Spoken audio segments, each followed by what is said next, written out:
Tonight on KPBS Evening Edition, a San Diego attraction is finally back open in time for 4th of July. KPBS reporter John Carroll has a preview.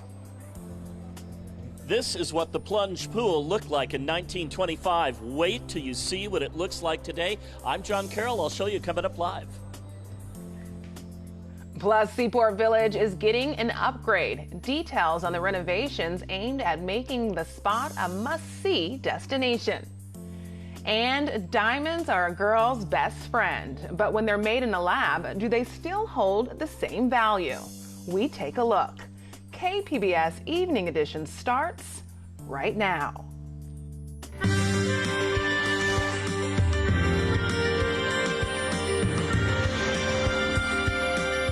Good evening. It's Thursday, July 4th. Thanks for joining us. Happy Independence Day. I'm Ebony Monet. After 5 years and $12 million, the Plunge pool in Mission Beach is back open. KPBS reporter John Carroll is there now. Hi, John. Hey, Ebony, I drew the long or the short straw, whatever is the best straw today, to be sent down here. Look at this today. After a multi-million-dollar renovation, this is the Plunge at Mission Beach. It is an astonishing piece of work. The pool itself is in its original footprint, but there are oh so many other new things. The whole superstructure around it is new. There are other things, and to tell you about that better than I ever could, I'm going to turn to the general manager here.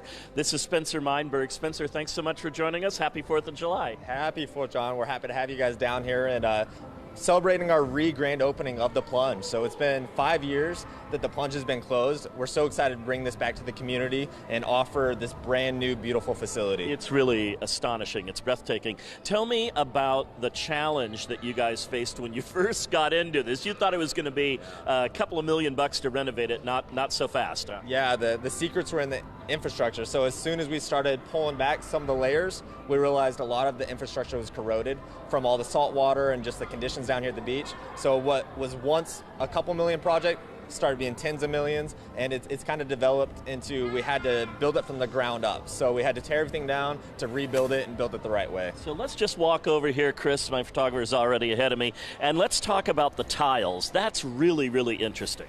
Yeah, the tiles are incredible. So in this pool, you will never see this in any other modern pool. We have about 3 million tiles. And so all the tiles are the same size as they were in 1925. They don't make that size anymore. And so we had to get those sourced. It took about a year to source all of our tiles so that we can reconstruct the Plunge as it was in 1925. And I was saying it's in the original footprint, but you told me the deep end back then was 17 feet deep. It's not that anymore. Yeah, unfortunately, with the way that the ocean and water levels are and how the earth changes over time, now we're only 6 feet deep. So it used to be 17 feet with the platforms and diving. Now we have the 6 foot end where we have 7 regulation 25-yard lanes that you can swim. That's really cool. The pedestal right there is original. But there's a lot of it surrounding that is anything but original. You guys have got a lot of new stuff coming online here. Yeah, so we are connected to Fit Athletic Club, Fit Mission Beach down here, and premier fitness facility in San Diego. If you haven't been to a Fit Athletic Club, you need to check them out. This one is one of a kind. I'm going to say it's the nicest fitness facility in the world. I'm sure you are. I've been all around the world. This is the nicest one. We have Group X with ocean breezes, an outdoor turf deck for doing functional exercises, your cardio, your weight rooms, you name it, a high-end amenities. It's premier fitness, and everybody will love it. So right now we're in a month that's sort of a soft opening, quote unquote, right? You guys aren't open for full hours just yet. Correct. So we're in kind of our preview month down here at the Plunge. So just for the month of July, we're open 12 to 5. If you sign up for a membership during the month of July, you get the remainder of the month free, and we're waiving enrollment. Memberships start as low as $30 per month. So really the best way to join and enjoy the Plunge is membership. And we also have our day rates, and all that's found on our website. Tell me quickly, if you can, also about the climate control in here, which consists of the roof, the windows, the doors. Yeah, so we have a retractable roof, one-of-a-kind open air system here. It's all climate controlled, so it's a perfect swimming weather year-round. Right now it's a nice 75 degrees. The water's 83 degrees. In the winter we'll go a little bit warm in here, so when you get out you're not chilled. And so we can control all the roof, all the windows, everything is controlled automatically. That is so cool. And there's really been we have about 30 seconds left, so just so you know, there's been a whole renovation of everything down here, right, beyond the Plunge. Yeah, so Belmont Park is kind of reinvented what family fun looks like. So if you haven't been to Belmont Park in a while, you got to check it out. It's incredible. We have adrenaline zone with a zip line, ropes course, rock walls, laser tag. The Giant Dipper roller coaster just celebrated its 94th birthday today, and we have amazing beachfront restaurants down here as well. It is also cool. Spencer, thank you so much, and congratulations. Guys, you got to come down here and check this out. It is really, really a beautiful pool. Don't come today, though. The traffic is terrible, okay? Live from Mission Beach, John Carroll, KPBS News. It looks absolutely beautiful. Thanks, John. Sunny and mild weather for the 4th of July. Meteorologist Paul Williams shows us what's in store for this holiday weekend. Well, we're watching out and bracing for very choppy waters for us as a result of things just staying kind of kicked up for us. So we have a beach hazard statement. The surf is going to stay between 3 to 6 feet. Now, we are expecting minor tidal, beach, and possible marina flooding as a result of this. Now, as you take a look at the last 6 hours, it's staying relatively cooperative and docile for the most part. I mean, we're still seeing this inland flow that's still staying pretty steady. We have a good deal of moisture that's going to continue to build throughout the evening and overnight period. Not so much where it's going to culminate in a chance of scattered showers, but we are going to feel the stacking up of that moisture that will continue to be the case for us throughout a good portion of the Southern California area. Now, as you take a look at Futurecast, we start at 9 o'clock in the evening. We see the cloud cover staying a bit thick for us offshore. Now, as we put this into motion, we begin to go through as we go into Friday, going to Friday morning, and then by the noontime Friday, we're looking for still a few scattered clouds, heavier cloud cover actually right off the coast, and not necessarily making a gigantic move inland. Friday afternoon, Friday evening, we're still staying a bit dry, but we start seeing the influx of more moisture early Saturday morning, late Friday night, going into Saturday morning, and the moisture content continues to rise very steadily. For tonight, 63 degrees, increasing cloud cover. And for tonight, and then as we go into tonight, we're looking for example, taking a look at Mount Laguna, 54 degrees, Oceanside, 61 for tonight's forecast. For Friday, the heat builds up very quickly throughout Southern California, going into western portions of Arizona. We'll take a look at the sunshine that we're expecting.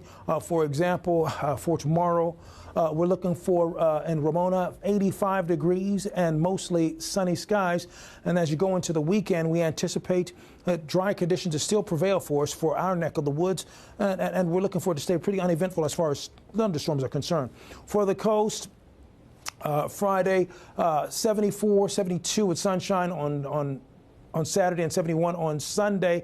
As we go inland, it's a little bit warmer. I mean, 81 for us on Friday and sunshine. It's 79 on Saturday, 78 on Sunday. And then as far as the desert is concerned, we're expecting 104 for us on Friday as well as Saturday. For KPBS News, I'm AccuWeather meteorologist Paul Williams. Beautiful Seaport Village is getting a facelift in an effort to make the bayfront destination even more popular. KPBS reporter Matt Hoffman shows us how the Port of San Diego is upgrading. What we want to let people in San Diego know is that we are open for business here. Seaport Village, this is a great place to come and a great place to be. Last October, the Port of San Diego assumed ownership of Seaport Village and found it needed some upgrades. So we're investing $2.2 million in the next couple of years just on paint and some deferred maintenance. We're going to put some new furniture out in some areas to kind of activate the areas to get people to come here. And Seaport Village has been open for nearly 40 years and recently has struggled to retain vendors. The challenge is a lot of these spaces are old and there's the deferred maintenance. So we're hoping that this $2.2 million will help with that, just bring these buildings back up to speed. Village operators say they have heard feedback from visitors. The biggest one is just wanting to see something happen and something change here as it stayed stagnant over the last few years.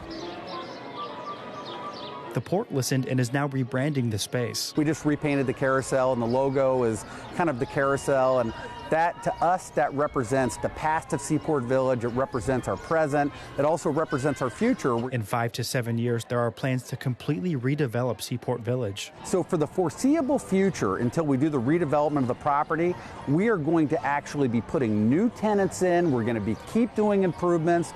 We're going to make this the world-class venue that it has been in the past so people can come down and enjoy it. In addition to building maintenance, the port is spending nearly $1 million on new seating, landscaping, play areas, and lighting. We really carefully think about what we're doing here. Put the right tenants in, make the right improvements, so that whether you're coming from out of state, whether you live in state, whether you live in San Diego, whether you live right down the street in a residential project, this is a place you want to come.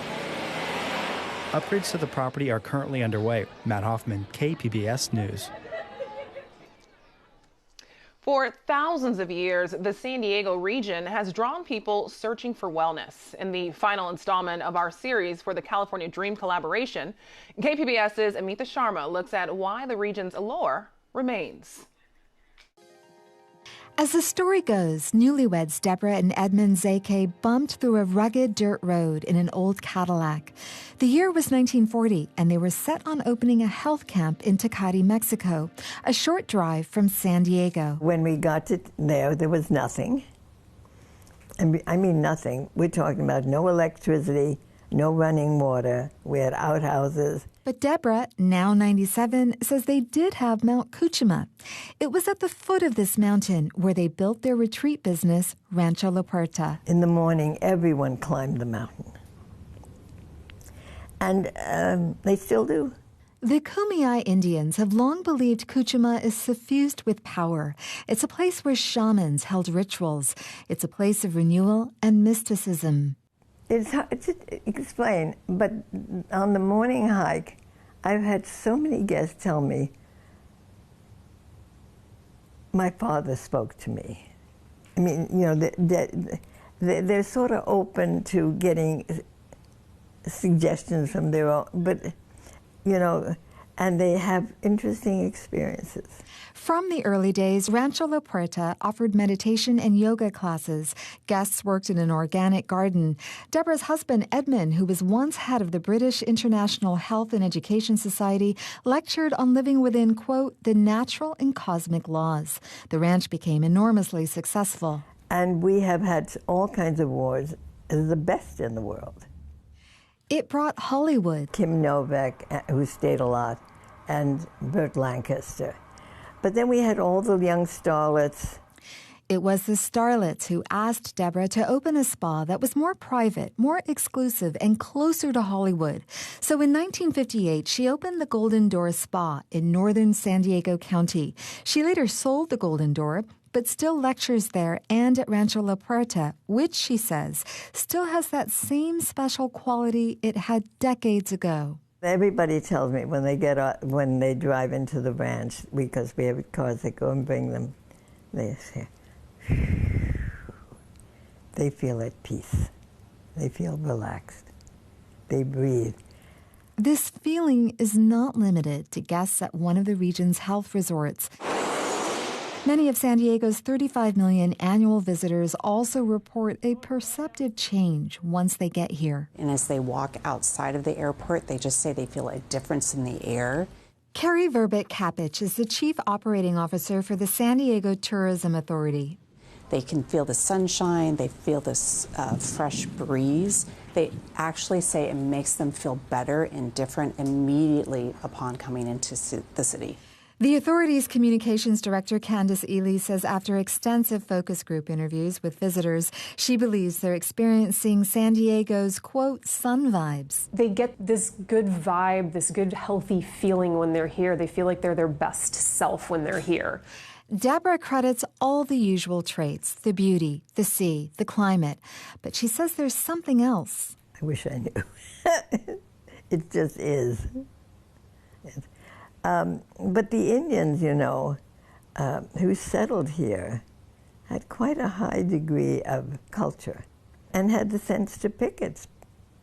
So, I mean, it's always been a place where people select. Amita Sharma, KPBS News. This story is part of our California Dream collaboration. Would it matter if the diamond on your finger was grown in a lab? KPBS science and technology reporter Shalina Tetlani talked to experts who say, while many people like these cheaper stones, some diamond purists are concerned.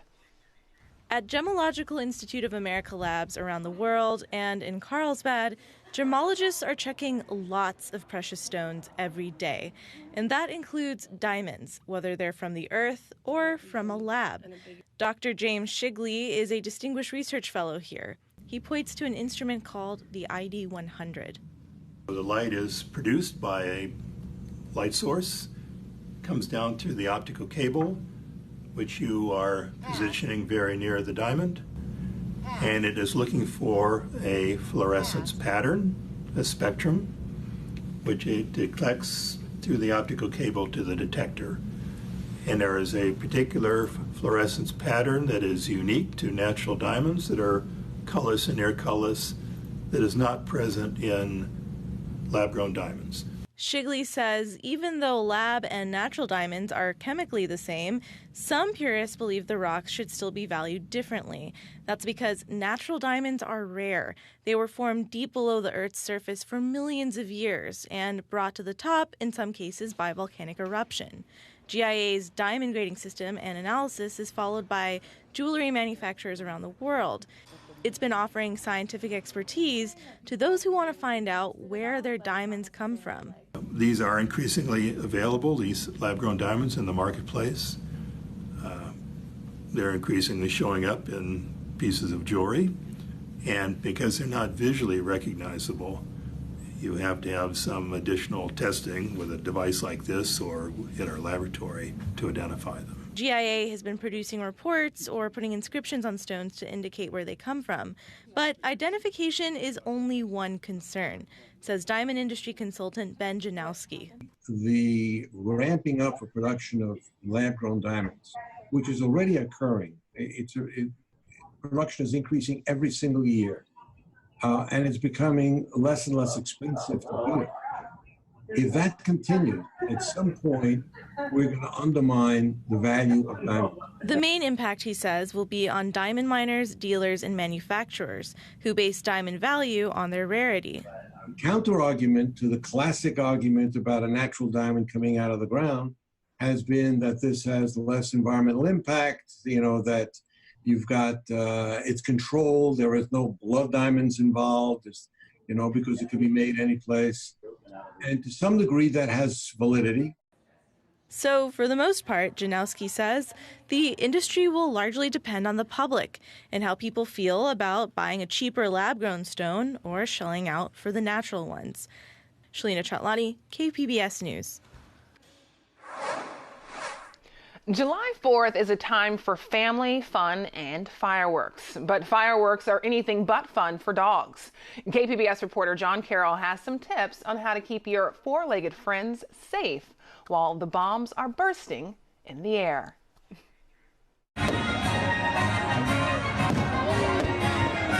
4th of July tends to be a fun day for people. It is probably the most terrifying day for dogs. The head of San Diego County's Department of Animal Services is sounding a familiar warning, one that everybody with dogs needs to heed. It is just a sheer state of panic for them, and the only thing that they know how to do is flee, and they'll do everything they can to get away from that noise. When Dan D'Souza says they'll do everything, he's not exaggerating. You will see a dog in a backyard jump a fence, dig through a fence, break through a fence. You will have dogs in a house break through a window to escape. So what to do if you want to get out and enjoy one of the many fireworks displays around the county? D'Souza says if you love your four-legged friends, you should stay home with them. If you have a child that's deathly afraid of fireworks, you wouldn't leave your child at home and go off. Why would you do that for a dog? But if you're going to go anyway, and you live close enough to a fireworks display to hear the explosions, put the dogs in an isolated room with their bed, toys, things they're familiar with. Turn a TV on, tune to something like a cooking channel with calm voices. Beyond that, make sure your dogs are microchipped, and there's another way to be prepared if your dogs run away. D'Souza says check out a website called Finding Rover. Finding Rover is facial recognition. It is really cool technology. They can do that now. It's free. And we photograph every single one of our dogs here, and if we get that match, you would be notified that the dog is safe and secure at one of our shelters. Unfortunately, it's pretty much a sure thing that when July 5th rolls around, more of these kennels will be filled, but there's something you can do about that. Come on down to the County Animal Shelter here in Bonita and adopt one of these babies. Give them a forever home.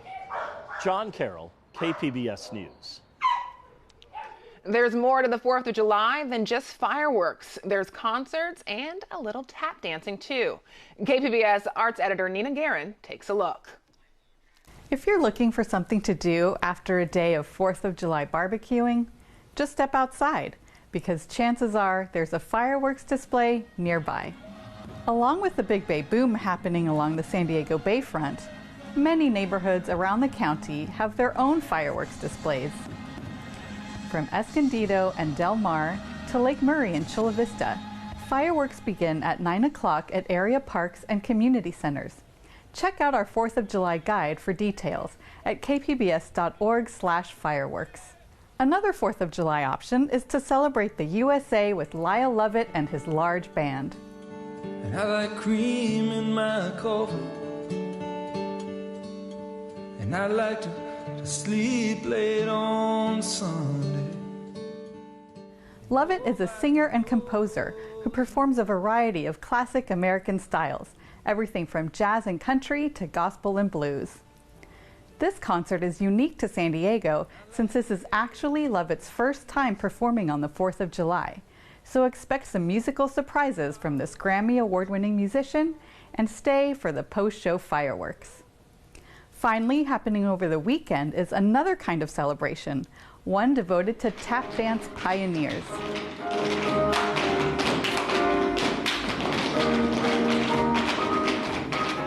California Rhythm Project brings back its popular Taproot show that features iconic tap dance numbers by Bill Bojangles Robinson and James Buster Brown. This show opens Bernardo Winery's 2019 Summer Dance Series and features local professional tappers who will also perform contemporary and salsa-inspired numbers. For KPBS Arts, I'm Nina Guerin. And if you enjoy the arts, it's time to mark your calendar. UC San Diego's Art Power just released its new dance, music, and special events calendar. Art Power organizers are bringing in performers from around the world.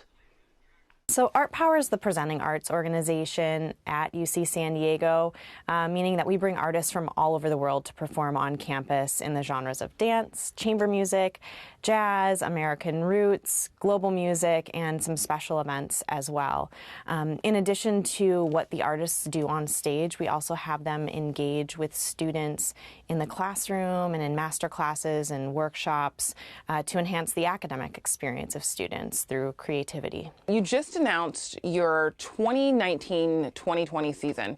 Can you talk about some highlights? Sure. So this year, our special events are have a focus on prominent and brilliant authors. So we're going to have Samin Nosrat, who is the chef and author of Salt, Fat, Acid, Heat, and also the Netflix host. And she's actually a San Diego native originally, so it'll be a homecoming for her. We'll have Deidre Baer, who is a famed biographer. She's written about Al Capone, Simone de Beauvoir, as well as other really interesting characters in our history. And then we'll be welcoming back David Sedaris, who is always a fan favorite. And then in addition to that, we have our global music series this year is focusing on artists who are modernizing Asian musical traditions. So taking traditional Asian music instruments and then sort of flipping them on their head and innovating with them. So we're really excited to expose our audiences to that as well. And then perhaps in our most participatory event that we've ever had at Art Power, we'll be inviting a group called Choir, Choir, Choir. And they are two artists who form impromptu choirs. People show up. They don't have to be professional singers. They learn a song together, they rehearse, and they create the concert on the spot. So the audience becomes the artists, and we are actually going to be doing that concert on the border. So our choir of participants will be formed in both the U.S. and in Mexico. I think the overall goal for Art Power is to enrich the cultural landscape of UC San Diego, but also our San Diego community. And in that, we're trying to present artists who spark dialogue and discovery. So whether it's through the culture that they're representing, the creativity that they're using in their particular discipline, or the identities that they represent. Why is it equally as important to be rich culturally and in the arts? Well, I think just as our innovative researchers and artists in the arts and humanities at UC San Diego inspire us, we hope that these artists from off campus also inspire them, our faculty members and our students, to encourage them to be more creative in whatever academically rigorous environment that they're in. And that's why we feel it's so important to connect the artists with students beyond the stage. Sometimes those are the most rich experiences that we have with the artists when they're here in town. So sometimes San Diego gets the bad reputation of not having enough culture. Do you think that Art Power helps turn that around? I sure hope we do. I mean, I think that we're really striving to make San Diego more of a cultural destination, and I think that that's helped by all of the work that's happening with other arts organizations and artists in San Diego. I've lived here for now almost 15 years, and I've seen the progress culturally and artistically, and it's really exciting to be a part of this new movement in San Diego. Thank you so much. Thank you. The Art Power season starts this fall, and tickets to individual shows go on sale at the end of this month. Well, that's our show for tonight. Thanks for joining us. Happy Independence Day.